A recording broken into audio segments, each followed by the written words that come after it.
우리 지난주 예배 때는 열매의 꿈 그리고 은혜의 지속성이라는 관점에서 보았다면 오늘은 내실의 관점에서 하나님의 말씀을 전하도록 하겠습니다.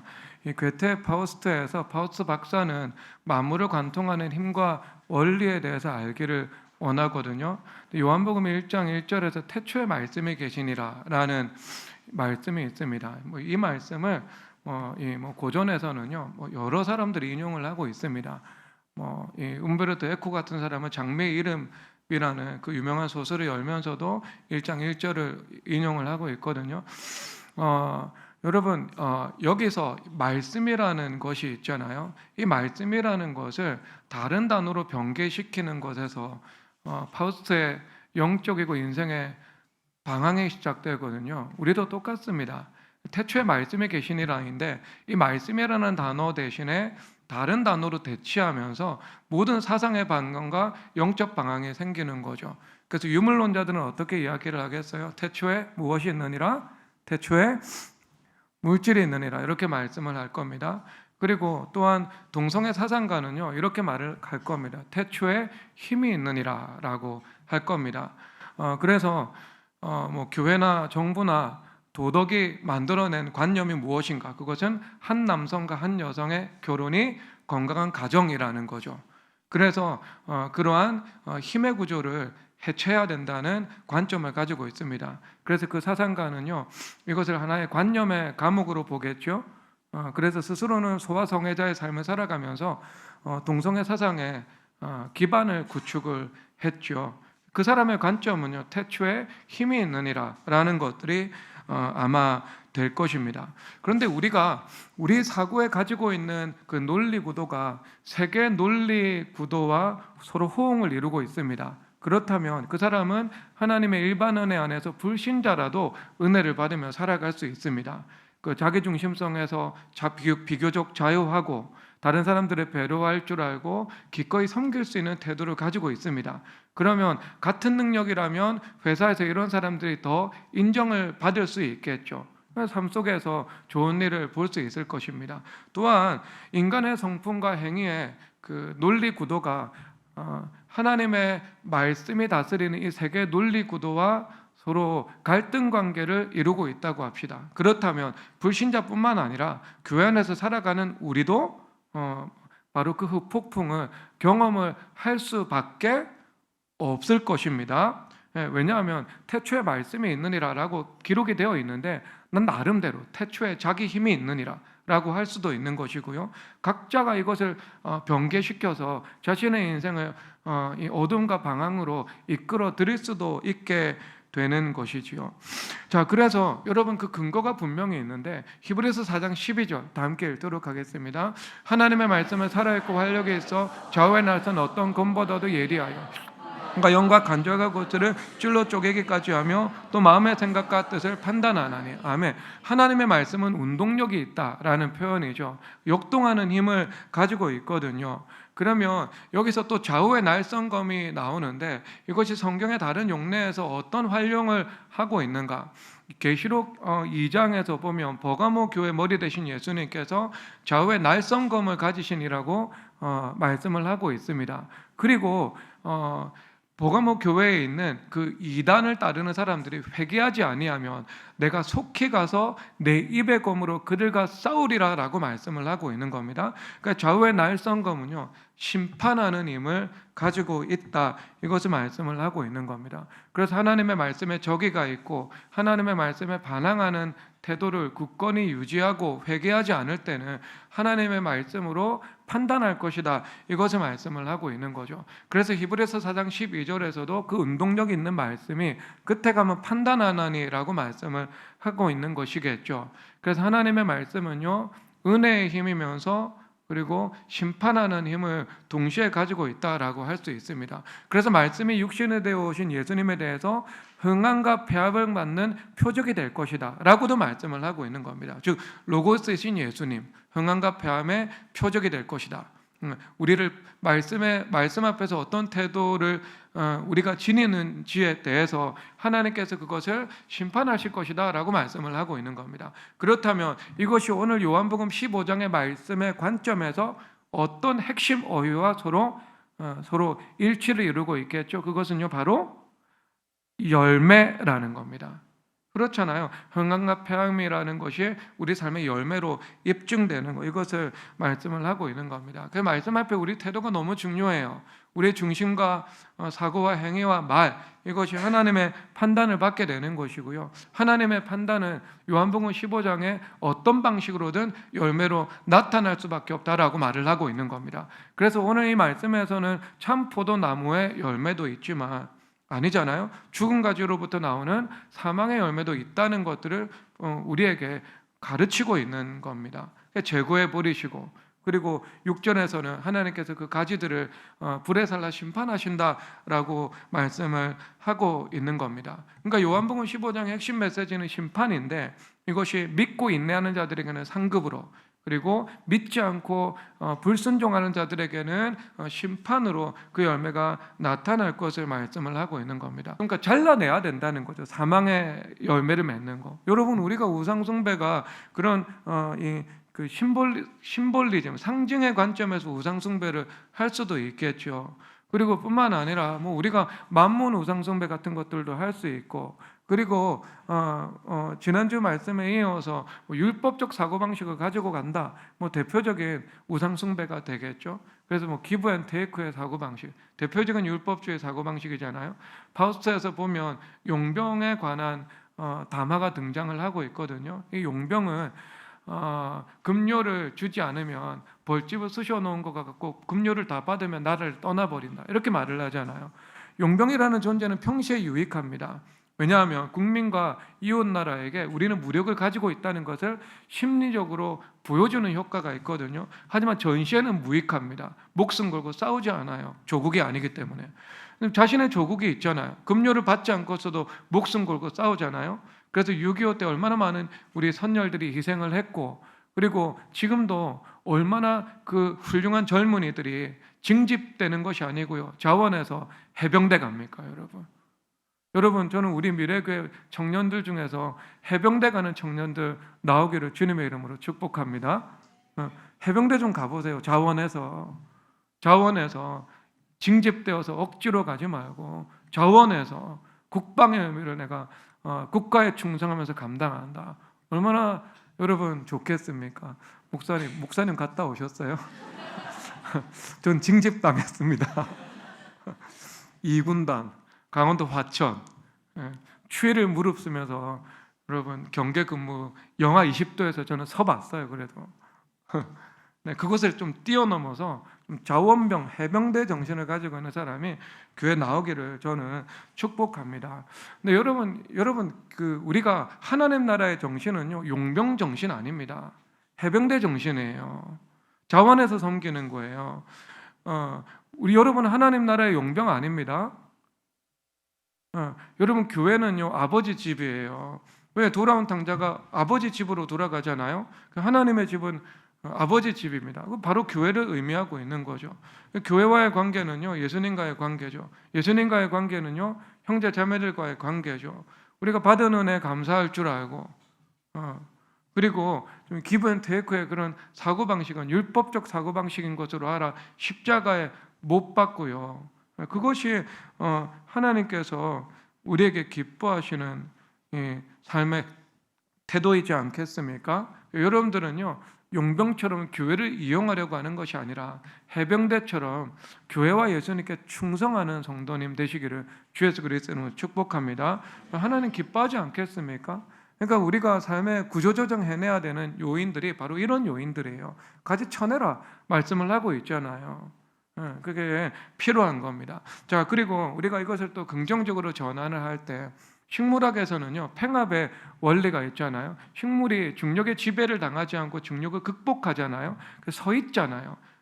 그 식물과 그 가지와 잎이 서 있거든요. 팽합의 원리 때문입니다. 이것은요 그 세포가 뿌리를 통해서 물을 공급받는 거예요. 그래서 우리가 수압식 프레스 이러면은요 물의 힘으로 내리 누르잖아요. 유압식 프레스라는 것도 있고, 물을 공급받아 가지고요 세포 안에서 세포 밖으로 세포벽을 물의 힘으로 밀어내는 겁니다. 그래서 그 팽압에 의해 가지고요 식물이 서 있을 수 있게 되는 거, 이것을 말씀을 하고 있는 거죠. 그럼 우리도 참 포도나무에 접붙임 받은 참 포도나무잖아요. 뿌리로부터 생명수를 공급받게 되는 거예요. 그래서 생명수를 공급받아서 우리가 자라날 수 있게 되고 열매 맺을 수 있게 된다. 그리고 이 땅의 힘이라는 중력의 힘을 극복해서 하늘의 힘으로 우리가 서 있을 수 있게 된다. 이것을 말씀을 하고 있는 것입니다. 네, 그러니까 우리가 팽압이 필요한 거예요. 생명의 팽압, 이것을 우리가 충만하게 채워줘야 한다. 이것을 말씀을 하고 있습니다. 그러면 여기서 우리에게 두 가지 함의점을 줄 텐데요. 먼저 나무가 뿌리 내리는 위치입니다. 여러분 포도나무든 무화과 나무든 그것은요 땅의 지배를 받게 되어 있습니다. 그래서 황폐한 땅에 광야 같은 땅에 아무리 고목이 될 수 있는 나무를 묘목을 심어도요 자라날 수가 없습니다. 시들어 버리겠죠. 그런데 양분과 수분을 많이 머금고 있는 비옥한 토양에 뿌리를 내리잖아요. 그러면 그것이 이 아름드리 나무로 잘 자라날 수 있다. 이것을 말씀을 하고 있는 겁니다. 그래서 성경에서는요 우리를 아무 곳에서나 심기어진 나무다라고 표현을 하지 않고요 시냇가에 심은 나무다라고 그래서 표현을 하고 있는 겁니다. 이 시냇가가 어디겠습니까? 교회에서 생수의 강이 흘러가잖아요. 생수의 강이 흘러가는 교회에 심기어진 나무가 되어야 하는 거죠. 그래서 식물이 물을 통해서 자라나고 열매 맺는 것처럼 우리가 교회 안에서 생명수를 공급받을 때 그 생명으로 우리가 자라나고 열매 맺을 수 있는 것이다. 이것을 이 참포도나무 기사를 통해서 우리에게 보여주고 있는 겁니다.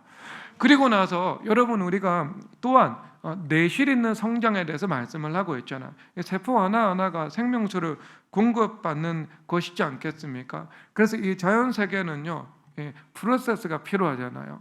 과정이 생략되지 않거든요. 씨를 뿌리고 싹이 트고 줄기가 자라나고 가지를 내고 꽃을 피우고 꽃이 떨어지고 열매 맺고 이 과정을 하나하나 차근차근 밟아 나간다는 특성을 가지고 있습니다. 그래서 사람들이 빨리 열매를 맺고자 비료를 과도하게 사용을 하고 그리고 영양제를 필요 이상으로 투입을 하잖아요. 그러면 그 안에 세포가 약해집니다.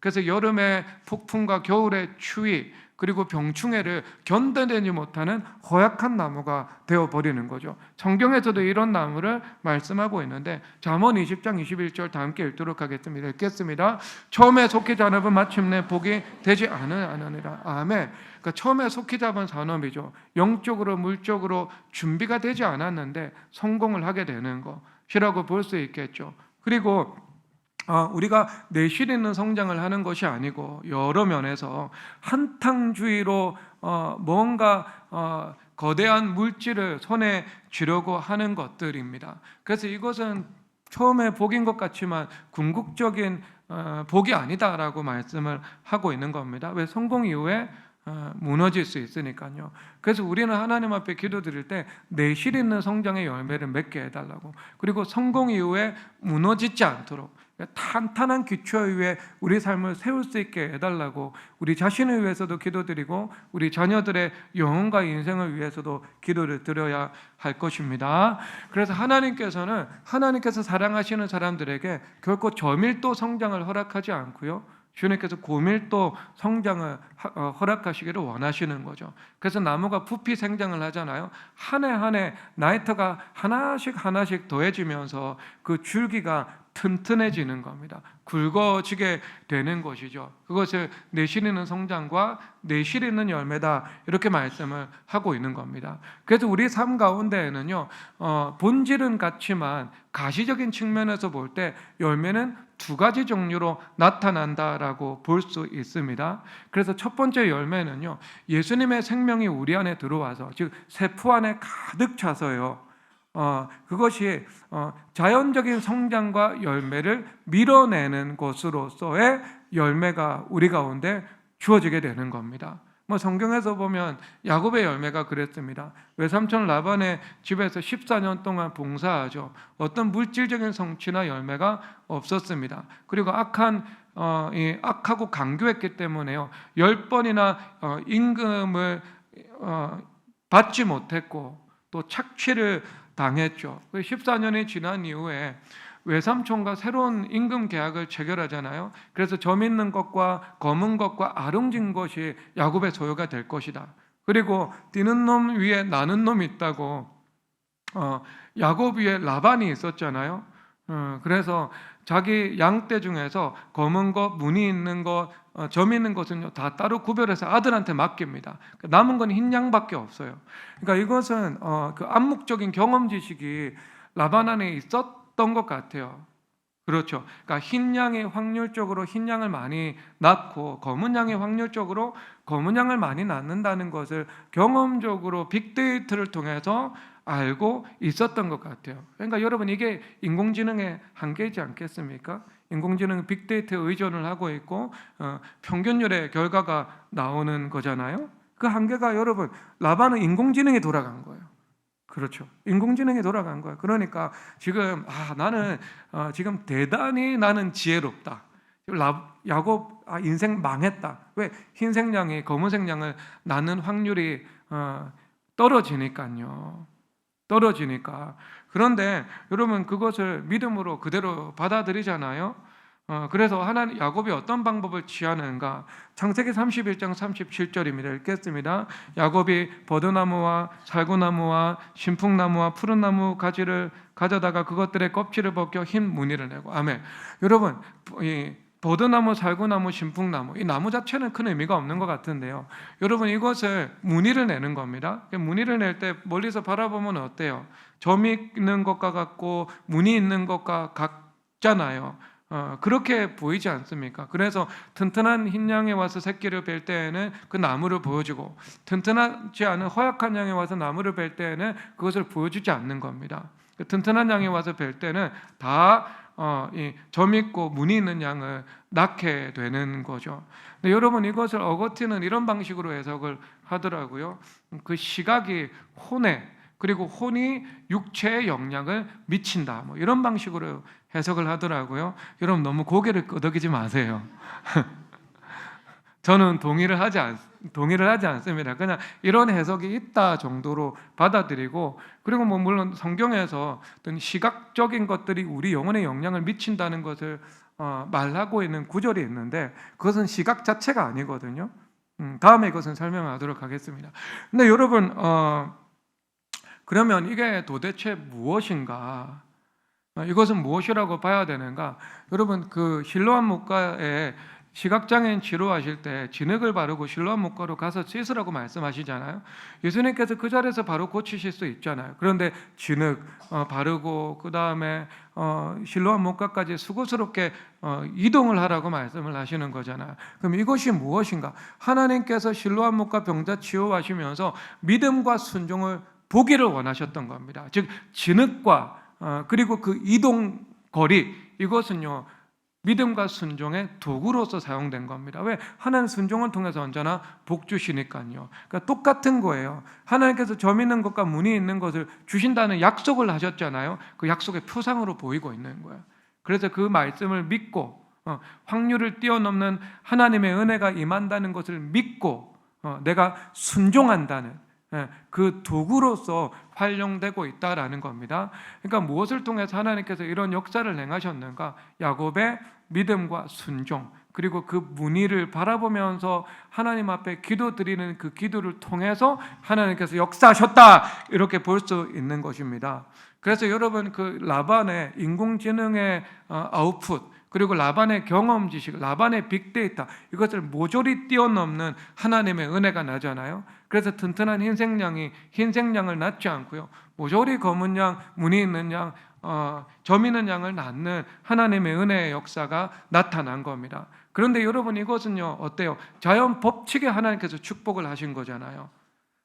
새끼가 단번에 나올 수 있는 이 수가 한정이 되어 있잖아요. 100마리, 200마리 단번에 나올 수가 없지 않습니까? 그러므로 이것은요 예수님께서 하나님께서 야곱에게 주신 생명력이 그 자연적 성장과 열매를 밀어내어서 그 결과가 나오도록 했던 것입니다. 자연적 법칙에 축복한 것을 말하고 있는 겁니다. 이런 것들이 있습니다. 아시겠습니까?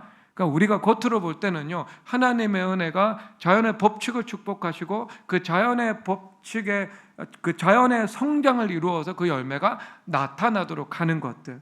여러분, 이것이 우리 삶 속에서 적지 않은 부분에서 이런 방식의 은혜를 발견할 수 있습니다. 그렇죠? 그러니까 열심히 피아노 연습을 해서 피아노 실력이 성장하는 거예요. 그런데 열심히 피아노 연습한다고 다 성장하는 건 아니잖아요. 그런데 거기에 그 자연적 법칙에 하나님께서 연습의 법칙에 축복을 하셔서 이 성장 속도가요 아주 이 비약적으로 이루게 되는 겁니다. 가속화시킨다, 이렇게 보면 될 것입니다. 그리고 뿐만 아니라 성경에서는요, 하나님의 분명한 기적과 권능의 현시인 것으로 나타나는 열매도 분명히 있습니다.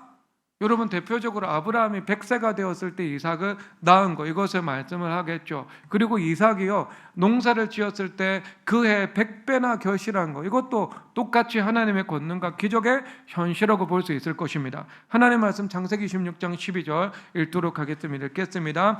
이삭이 그 땅에서 농사하여 그해 100배나 얻었고 여호와께서 복을 주심으로. 아멘. 그래서 여러분, 이 기하급수적인 원리를 신약 성경에서도요, 너희를 말씀으로 열매 맺을 때는 그 열매가 30배, 60배, 100배가 될 것이다, 이렇게 말씀을 하고 있는 거잖아요. 그러니까 세상에서는 한탕주의 아니고서는 그 수익률에 한정이 있잖아요. 워렌 버핏도 30배, 60배, 100배 정도는 나오지는 않았겠죠, 여러분. 그런데 지금 이삭에게 그 해에 농사를 지어서 100배나 얻었다, 이렇게 말씀을 하고 있는 겁니다. 여러분, 이것은요, 분명한 하나님의 권능과 기적의 현시이다 라고 볼 수밖에 없는 거예요. 여러분, 그런데 이 배경에 무엇이 있는가? 로마서 4장 18절에서 20절 다 함께 읽도록 하겠습니다. 읽겠습니다. 아브라함이 바랄 수 없는 중에 바라고 믿었으니 내 후손이 이같으리라 하신 말씀대로 많은 민족의 조상이 되게 하라 하심이라. 그가 백선화되어 자기 몸이 죽은 것 같고 사라의 태가 죽은 것 같음을 알고도 믿음에 약화해지지 아니하고 믿음이 없어 하나님의 약속을 의심하지 않고 믿음으로 견고하여져서 하나님께 영광을 돌리며. 아멘. 여러분, 아브라함이 이삭을 낳은 거, 이삭이 100배 소출한 거, 과정이 생략되어 있는 거 아니죠? 과정이 있습니다. 아브라함은 100세가 됐잖아요. 25년의 인내입니다.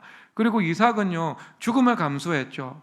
그리고 여러분, 기근의 때 애굽으로 내려가지 않고 가나안에 머무는, 즉 삶의 기반 전체를 잃어버릴 수 있는 그 선택까지도 하게 된 거죠. 그래서 이것을 성경에서 어떻게 표현하고 있는가? 믿음이 약하여지지 않고 믿음으로 견고하여져서, 이렇게 표현을 하고 있는 겁니다. 그래서 이 배후에는 무엇이 있죠? 초고밀도 믿음이 있는 거예요. 그러니까 우리가 내실 있는 성장을 하고 내실 있는 열매를 맺기 위해서는 우리 안에 필연적으로 가져야 하는 것이 무엇이죠? 그것은요, 저밀도 믿음이 아니고요, 초고밀도 믿음을 가지고 있어야 된다. 그래서 믿음이 약해지지 아니하고 믿음이 견고하여져서 견고한 믿음으로, 초고밀도 믿음으로 이삭을 낳고 그 다음에 100배 결실했다. 여러분, 성경에서 말씀하고 있는 바이지 않겠습니까? 우리 미래교회 성도님들은 초고밀도 믿음을 가지시기를 주 예수 그리스도 이름으로 축복합니다. 여러분, 옆자리에 맹세하겠습니다. 초고밀도 믿음을 가지시기를 바랍니다. 여러분, 이 초고밀도 믿음이 어떻게 시간의 도전과 공격을 받지 않고 형성을 할 수가 있겠습니까? 불가능하죠, 여러분. 여러분, 우리 인간 존재는요, 시간 안에 존재하고 있잖아요. 그러나 여러분, 성경에서 세월을 아끼라, 시간은 구속하라고 말씀하고 있거든요. 그러니까 여러분, 우리가 시간을 구속할 수도 있고 시간을 구속하지 못할 수도 있습니다. 명령형이기 때문에요. 그러니까 이 말은요, 예수님의 시간을 보낼 수도 있고 예수님의 시간을 보내지 못할 수도 있는 겁니다. 우리의 시간이 의미가 있을 수도 있고 우리의 시간이 무의미할 수도 있다, 이것을 말씀을 하고 있는 거잖아요. 여러분, 성경에서 착하고 충성된 종아 말씀하죠. 악하고 게으른 종아라고 말씀을 하고 있습니다. 그것은요, 이 두 종이 살아왔던 시간에 관한 인정과 불인정, 이것을 말씀을 하고 있는 겁니다. 여러분, 가령 목회자가 기도 없이 막 10년, 20년의 세월을 보내잖아요. 그러면 그 안에 나이는 먹지만 성장이 없습니다. 의미 있고 괄목할 만한 성장은요, 여러분 없습니다. 그 안에서요. 그 안에서. 그러니까 여러분 없으니까 에베소 교회를 향해서 말씀하시죠. 내 촛대 옮기리라.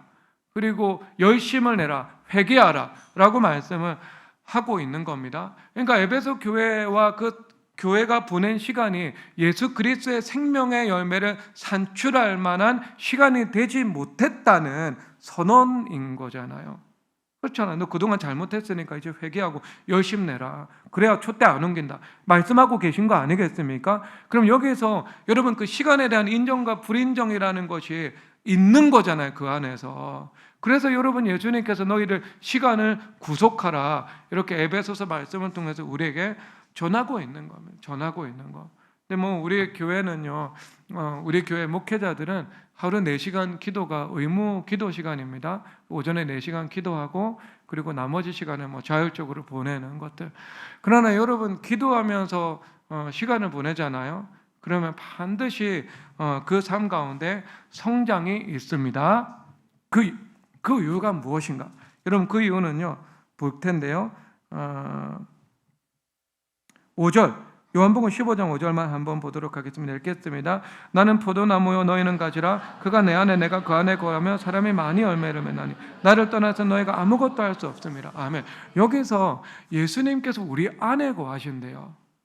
예수님 우리 안에 거하신대요. 우리 밖에도 거하시는데 예수님 우리 안에 거하신대요. 여러분 이게 복 중에 복이거든요. 여러분 예수님께서 우리 안에 거하신대요. 그럼 예수님 우리 안에 거하시면서 뭐 하신다는 거잖아요? 거예요. 일하신다는 거잖아요. 예수님 우리 안에서 일하시는 거예요. 그렇죠.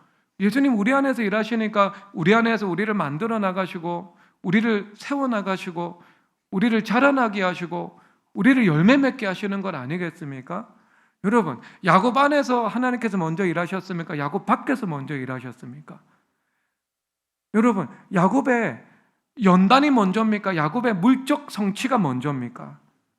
하나님께서 야곱 안에서 먼저 일하셨잖아요. 그래서 야곱을 연단하시고 믿음의 성장을 이루시고 인내하게 하셨잖아요. 야곱을 먼저 변화시킨 다음에 그 다음에 하나님께서 물적 기반을 야곱 밖에서 세워주신 것이지 않겠습니까? 여러분 예수님께서 우리 안에서 먼저 일해 주신대요. 그래서 참포도나무라는 존재적 변화를 일으켜 주신대요. 씨를 뿌리시고요. 그 씨가 싹을 틔우고요. 씨가 줄기를 내고요. 그 씨가 거목으로 자라나게 되고요. 그 씨가 가지를 내고 그 가지가 담장 밖을 넘어서게 하시고요. 그 가지에서 열매를 내게 하신대요. 예수님 우리 안에서 일하신대요. 우리 안에서. 이거 복음 아니에요. 예수님 내 안에 오셔서 내 안에서 나를 먼저 바꾸시고 나를 성장케 하시고 내 안에서 열매 맺게 하시는 역사를 주님께서 일으켜 나가시니까요. 여러분 이것이 진정한 복입니다. 그러니까 여러분 우리가 기도한다는 것은 뭐예요? 기도한다는 것은 생명이잖아요. 생명이 우리 가운데 충만해진다는 거잖아요. 그래서 참 포도나무가 생명을 공급받을 때 아름드리 나무로 자라나서 열매 맺는 것처럼 우리가 기도하면 생명을 공급받게 되고요. 그 생명이 들어와서 우리 안에서 열매를 많이 맺게 하신다라고 말씀을 하고 있는 겁니다. 여러분 이것이 복음 중에 복음, 예수님께서 우리 안에 계시다는 거예요. 그리고 그것은 우리가 기도할 때, 기도하는 삶을 살아갈 때 그 시간을 구속하게 되면서 그것이 의미 없는 시간이 아니라 열매를 준비하고 열매를 맺게 하는 의미로 가득한 시간이 되게 하신다. 이것을 주님께서 말씀을 하고 있는 것입니다. 여러분들의 존재가 기도의 시간 안에 있을 때 바로 예수님께서 우리 안에서 일하셔서 참포도나무와 열매 맺음의 역사를 이루어 내실 것입니다. 다 함께 일어나서 우리 찬양하도록 하겠습니다. 나의 기도하는 것보다 찬양하도록 하겠습니다.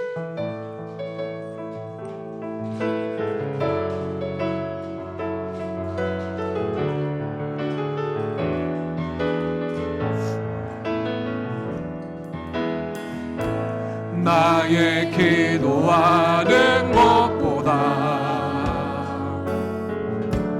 더욱 응답하시라.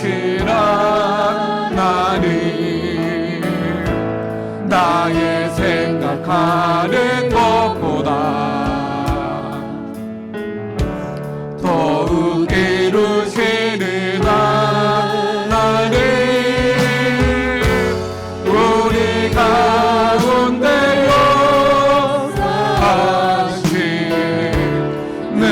앞에